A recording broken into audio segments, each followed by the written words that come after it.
What is the worst Minecraft update you had to live through? In case you didn't know, Minecraft didn't just keep itself afloat by being digital Lego this entire time.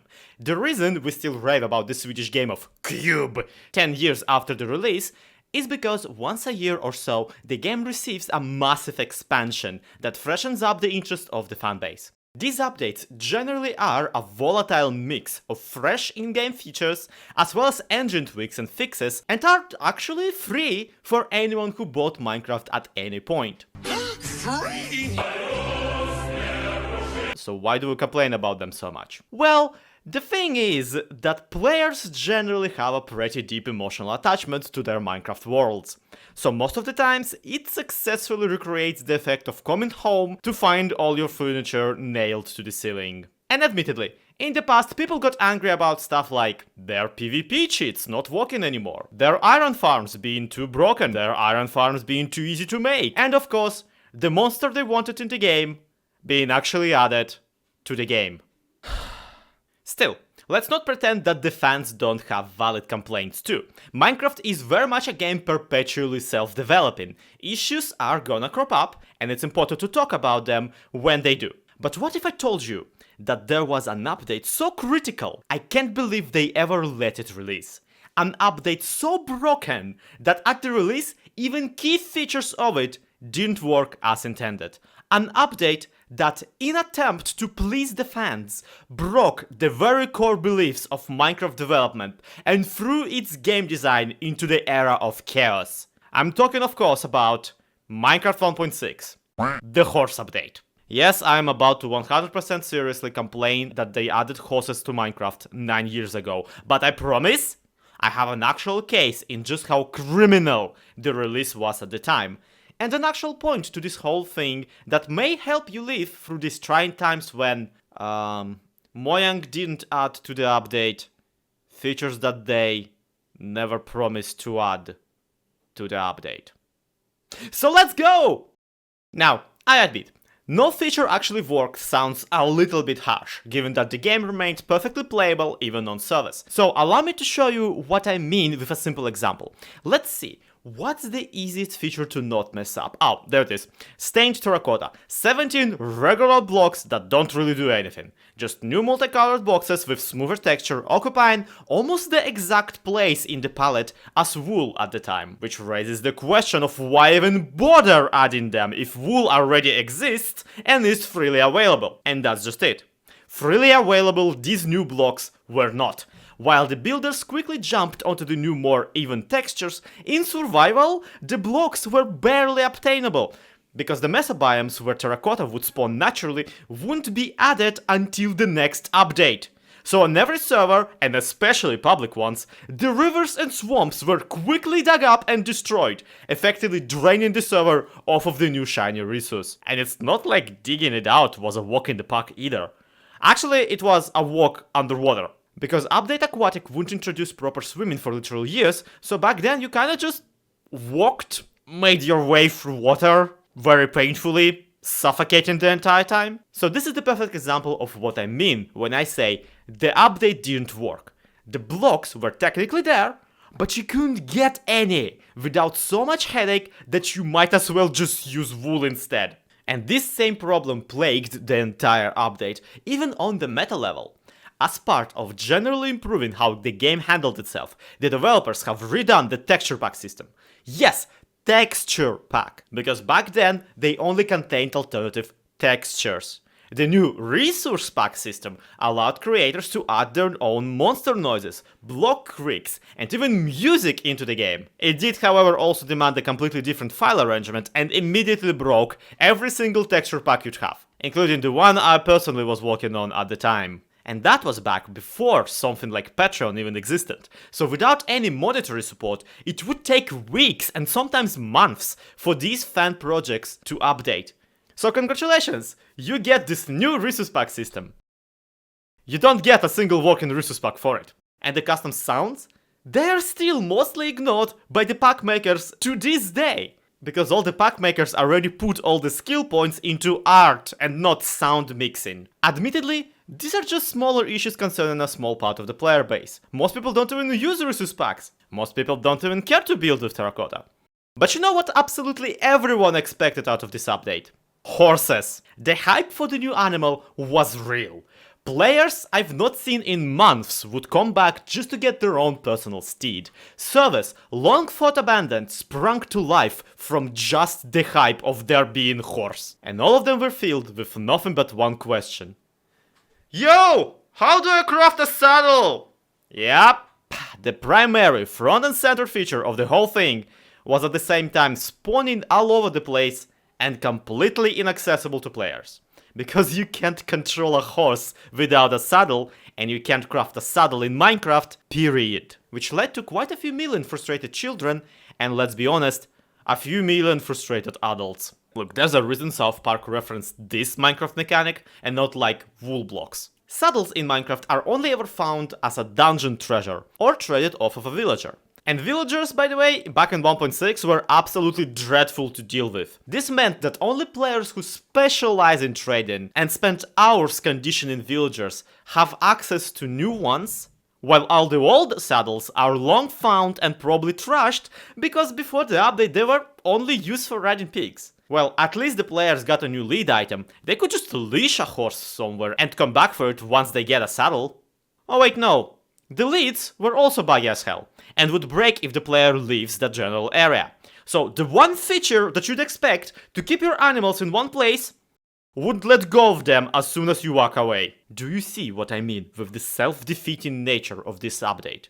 The idea that you have to track down a saddle is actually pretty clever. It prompts the player to go on a little adventure, find spawners, or get into another fortress, figure it out! But it fails to take into consideration just how differently many people play the game. For example, at the time the world generation wasn't too optimized, so most public servers would frequently limit the amount of area a player can access. This meant that the world map could only get so big, and therefore would save server costs. But limited map means a limited amount of dungeons, limited amount of saddles, and all of them probably already gathered by a single pair of people who got bored one day and raided the whole entire nether on a bet. An issue that somehow they recreated perfectly several updates later with Elytra and Shulker boxes. Now, luckily there was way more to horses than just riding them. Horses came in a large variety of colors and patterns, and every single horse was unique to how it handled too. Their speed and the maximum jump height were all varied, and by bridging together two really fast ones, you could get an even faster offspring. And that part of the horse worked really well. You really got the sense that your very own horse is the only horse like that in the entire Minecraft world. Unfortunately, Minecraft is also a game made by actual live people with the real human hands.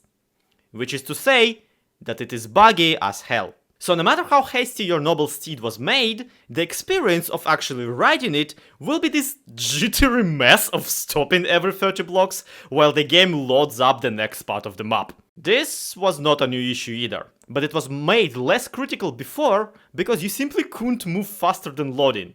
The only way to do that was to have a rail track, and elytras weren't in the game back then. Rails is a pretty hands-free way of travel, so you just pop into the minecart and go get a tea for half an hour, while your character slowly jitters towards his destination. With horses, however, your hands are on the wheel at all times, pretty much feeling like you're stuck in traffic with the constant stop and go. And speaking of traffic, if you're playing online and you got yourself the fastest horse bred, you're now frequently driving off into unrendered or unloaded territory, functionally galloping out of the known reality. It sounds way cooler than it actually is. This issue continued until the chunk loading was re-optimized 3 times over, after they added Elytra.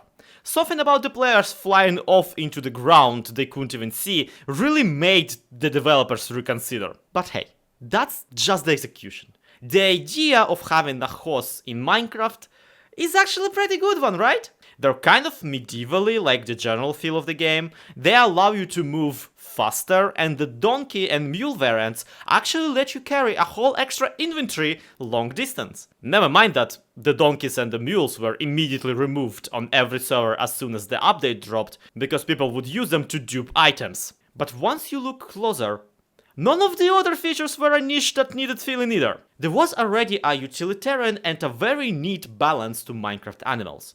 You had sheep, that only dropped wool, cows that provided leather and beef and milk, and pigs that you could saddle and ride, but that also you could farm for meat, which they gave way more than cows. If you wanted to lead a full Minecraft life, you would need all three. Horses, on the other hand? No, they only drop leather, which cows already drop. But horses are way more expensive to breed, and they can be ridden at a higher speed than the pigs, but also they use the same movement controls as the player, which is just not as fun. What's more is their hitbox is much taller, so just driving them over regular Minecraft terrain is incredibly inconvenient because you suffocate and everything. You can't really navigate rivers with them either, so if you want to ride a horse successfully, you will need a road. But if you have a road, wouldn't you just put rails over it already and use it as a train line? Minecraft really did not need horses, outside of pleasing the fanbase who were convinced that it did. So, when the horses came out and walked like more inconvenient, faster walking, it felt like pandering. A little like the developers simply gave up. But that's just how I felt at the time. I guess most of the players never complained. After all, they were the ones being pandered to. So when years later the devs would finally give in and do the cave update, I was concerned. I thought it was going to come out the way Horse update did. And then part 1 came and it wasn't like that at all. Say what you will about cave update's longer development time or how split it into 2 parts made it look that much more hollow compared to the lush, broad Nether and Village and Pillage updates. But the new features were new. And they really did work. I could go on and on about how it really did change the way mining is approached, even before they introduced the new cave generation. But really, there's its own video in that. I guess what I'm trying to say is that Minecraft learned a lot from the 1.6 Horse update. The very next update was Glorious 1.7, a version so stable, half the modded players still use it to this day. The chunk loading was optimized, and now we can fly elytra faster than we ever thought we could move. The custom music system evolved, and now map makers use it to make fully voiced, soundtracked adventure maps. Basically, an entire game within Minecraft.